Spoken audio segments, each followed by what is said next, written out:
안녕하십니까? 12월 14일 화요일 인도네시아 헤드라인 시작합니다. 첫 번째 소식입니다. 인도네시아 코로나19 확진자가 총 425만 8,980명으로 늘어났으며 이 중 사망 14만 3,929명, 완치 410만 9,865명으로 집계되어 3.4%의 치사율을 보이고 있습니다. 인도네시아의 코로나19 일일 확진자 수는 평균 220명대 수준으로 감소하고 있습니다. 인도네시아 정부는 연말 연초 코로나 확산 방지를 위한 새로운 방역 강화 지침을 발표했습니다. 당초 사회활동 제한 3단계로 일괄 상향하려던 계획을 취소하고 지자체별 상황에 맞춰 보다 세부적인 사항을 정하여 운영하도록 하였습니다. 기본 방침으로는 인구 이동이 증가할 것에 대비하여 지역 단위별 코로나 대응팀 재가동, 진단 추적 치료의 강화, 6에서 11세 접종 개시 등 백신 접종 가속화 및 군경 지역자치보안대로 구성된 합동단속반을 통해 질서, 방역감독 강화 등을 실시하겠다는 계획입니다. 또한 방역 중점 요소별 수칙으로는 커뮤니티 제한을 위해 문화 스포츠 행사 무관중 원칙, 성탄절 및 신년 축하 행사 외의 행사는 50인 이하로 인원 제한이 있습니다. 특히 대중교통을 이용한 장거리 여행 시 백신 미접종자의 이동은 금지되며 2차 백신 완료 및 24시간 이내 안티젠 검사가 의무화되었습니다.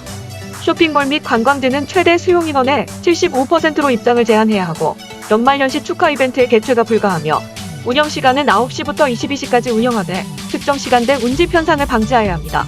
또한 발리, 반둥, 보고르, 덕자카르타, 말랑, 수라바야, 메단 등 인기 관광지의 경우 특별 방역감독 실시 및 차량의 홀짝제가 적용됩니다. 마지막으로 성탄절 및 종교활동, 학교 등 교육기관은 해당 정부 부처의 지침으로 별도 규정이 발표될 예정입니다. 한편 이처럼 정부의 연말 방역조치 완화에 따라 많은 시민들이 고향에서 가족들과 함께 보낼 계획을 세우고 있으며 교통부의 최근 조사에 따르면 약 1,100만 명이 크리스마스와 새해, 연휴 동안 여행할 것으로 예상되고 있습니다.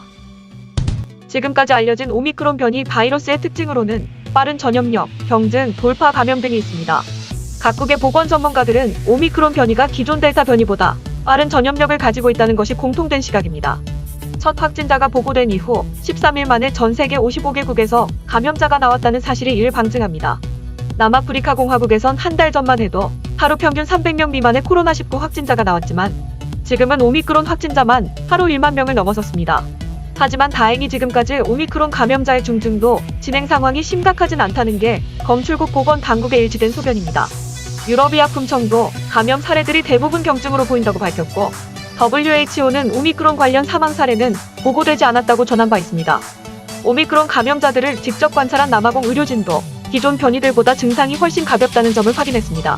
다만 백신 접종자가 늘어난 상황에서도 오미크론이 빠르게 번진 건 면역을 회피하는 특성 때문입니다. 현재 백신 제조업체들도 이를 염두에 두고 부스터샷과 맞춤형 백신을 개발 중입니다.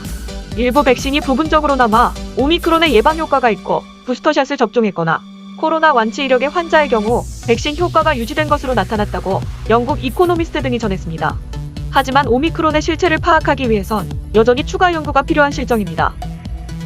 인도네시아 보건부 차관은 오는 24일부터 6세부터 11살 어린이 접종을 시작하며 코로나 백신 5,800만에서 6천만의 분량을 우선 할당했다고 밝혔습니다. 인도네시아 정부는 어린이 접종은 지자체별로 관할 인구의 70% 이상, 관할 노인 인구의 60% 이상의 1차 접종을 받은 지역에만 시행하라고 명시했습니다. 어린이 접종에 사용될 백신은 중국 시노백 백신이며 인도네시아 식약청은 해당 백신이 어린이에게 안전하다는 임상시험 결과를 근거로 긴급 사용을 승인했습니다. 한편 식약청은 중국 시노팜 백신과 미국 화이자 백신의 어린이 긴급 사용도 검토 중에 있다고 밝혔습니다. 현재 인도네시아의 백신 접종률은 인구 2억 7천만 명 가운데 1억 244만 명이 백신 2차 접종까지 마쳐 37.5%의 접종률을 기록하고 있으며 1회 접종은 1억 4,500만 명으로 53.3%의 접종률을 기록하고 있습니다. 한편 조코위 대통령은 인도네시아를 포함한 아세안에 mRNA 백신 생산 기지가 있어야 하며 인구 1억 명 이상 국가마다 백신 생산 기지를 건설해야 한다고 G20 사전회의에서 제안했습니다. 인도네시아는 중국 시노백 백신 원료를 수입해 불활성화 백신을 자국에서 직접 생산하고 있습니다. 하지만 시노백 백신 접종 완료자들이 빈번한 돌파 감염을 보이자 보건의료진들에 한해서 부스터샷은 mRNA 백신으로 진행한 바 있습니다. 다음 소식입니다. 인도네시아 발리에서 열리는 G20 정상회의를 앞두고 이를 준비하는 회의가 지난 7, 8일 화상으로 열렸습니다. 우리나라 정부에서는 최경림 국제협력대사가 참석하여 저소득 국가에 대한 코로나19 백신 지원과 지역별 백신 생산 허브 구축, 국제보건 체제 강화, 디지털 경제 전환 등을 강조했습니다. 또한 올해 로마 G20 정상회의에서 선언한 내년 중반까지 전 세계 인구 70% 백신 접종을 달성하기 위해 적극적인 모니터링이 필요하며 기후변화 대응 관련 공조도 강화해야 한다고 덧붙였습니다. 의장국인 인도네시아는 함께하는 회복, 더 나은 회복을 주제로 선정하고 글로벌 보건 체계와 지속 가능한 에너지 전환, 디지털 전환 등을 협력 의제로 제시하였으며 여타 회원국들도 공평하고 충분한 백신 보급과 세계무역기구 개혁, 취약계층 지원을 위한 사회적 보호 강화는 물론 미래 전염병과 기후 위기 등 장기적인 위험에 대응하기 위해 국제 공조를 하자는 데 의견을 모았습니다. 한편 G20은 미국과 중국을 비롯한 주요국이 모두 참여해 세계 경제와 국제 금융 질서를 논의하는 최상급 협의체이며 올해는 인도네시아가 의장국을 맡아 2022년 10월에 발리에서 회의가 진행될 예정입니다. 다음 소식입니다. 인도네시아 현지 언론은 최근 들어 크라카타우 스틸이 파산을 피할 수 없을 것이라는 부정적인 전망 보도를 이어가고 있습니다. 크라카타우 스틸은 지난 2019년부터 은행 및 금융기관들과 부채 구조 조정을 위한 협상을 진행해왔습니다. 당시 공개된 회사의 부채 규모는 22억 달러입니다. 크라카타우는 인도네시아 철강 산업에서 시장 점유율 1위를 기록하고 있는 기업입니다.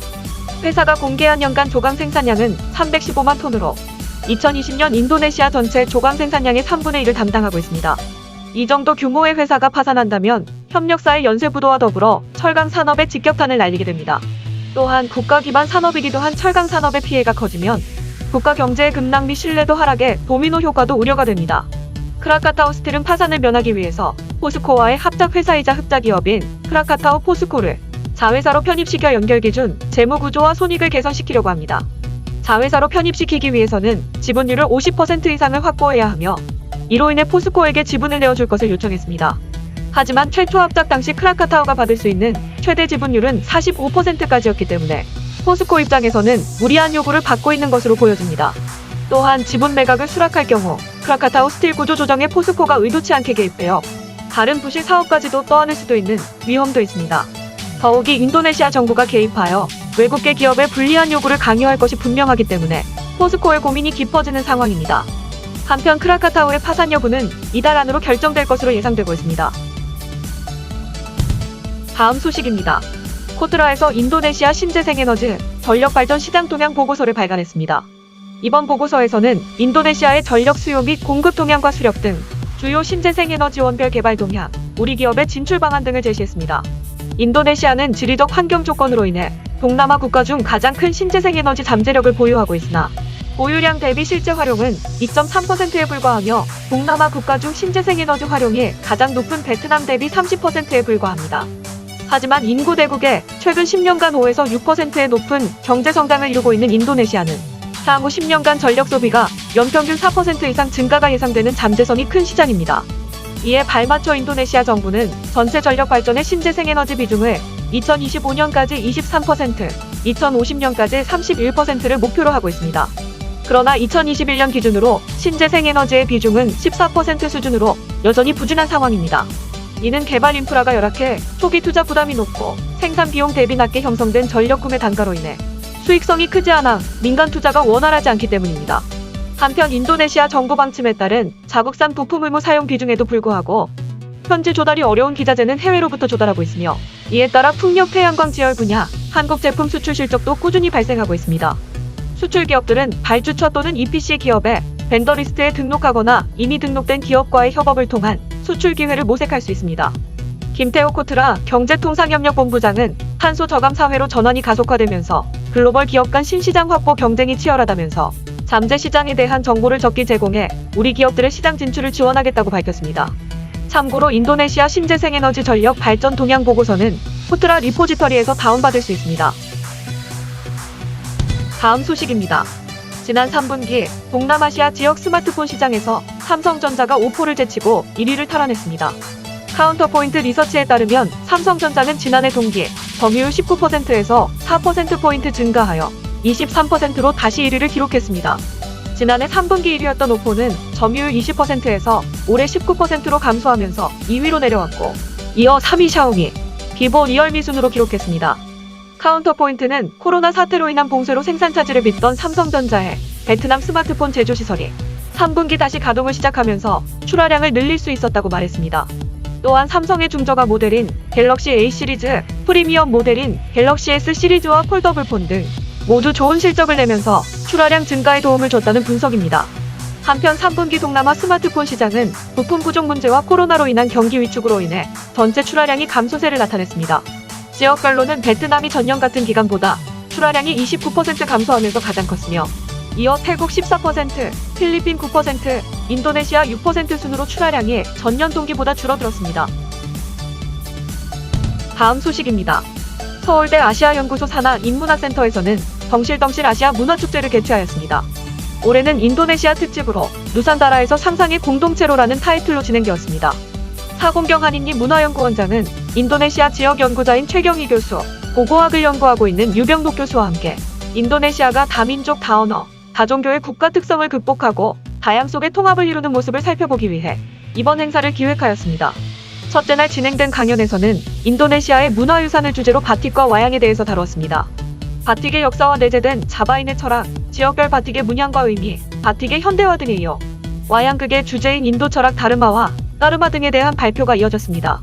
둘째 날 진행된 토크 콘서트 형식의 강연에서는 인도네시아 한인 100년사에 대해 다루었으며 이어 인도네시아 정재계 인맥과 한국 기업의 진출 관계와 변곡점과 인도네시아의 대표적 종교인 이슬람의 성격과 특성에 대해서 발표하였습니다.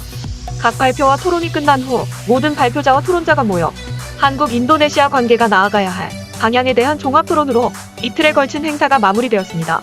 또한 해당 행사는 점차 가까워지고 있는 한국과 인도네시아의 현재와 미래에 대한 양국의 젊은 유학생들의 진솔한 이야기도 들을 수 있는 뜻깊은 자리였습니다. 해당 행사는 서울대학교 아시아 지역인문학센터 유튜브를 통해 시청이 가능합니다. 다음 소식입니다. 신태용 감독이 이끄는 인도네시아 축구대표팀이 아세안 축구연맹 챔피언십에서 캄보디아와의 첫 경기를 4대2로 물리치며 승리했습니다. 하지만 인도네시아는 말레이시아의 골득실이 밀려 2위에 올랐습니다. 인도네시아는 경기 시작 4분 만에 코너킥 상황에서 이리안토의 헤딩 선제골로 기선을 제압하였고 전반 17분 에반 디마스가 한 골을 보탰으며 전반 33분 이리안토가 코너킥 상황에서 한 골을 추가하여 기세를 이어나갔습니다. 하지만 전반 37분 캄보디아에게 마늘골을 내주고 흔들리던 인도네시아는 후반 9분 나마이의 중거리포로 캄보디아의 추격 분위기에 제동을 걸었습니다. 후반 15분 프리킥골로 다시 응수한 캄보디아는 예리한 킥을 앞세워 여러 차례 인도네시아를 위협하였으나 격차를 더 좁히진 못하고 패배하였습니다. 한편 15일엔 인도네시아와 베트남 경기가 예정되어 있어 두 한국인 감독의 지략 대결이 관심을 모으고 있습니다. 시청해주셔서 감사합니다. 다음 시간에 뵙겠습니다.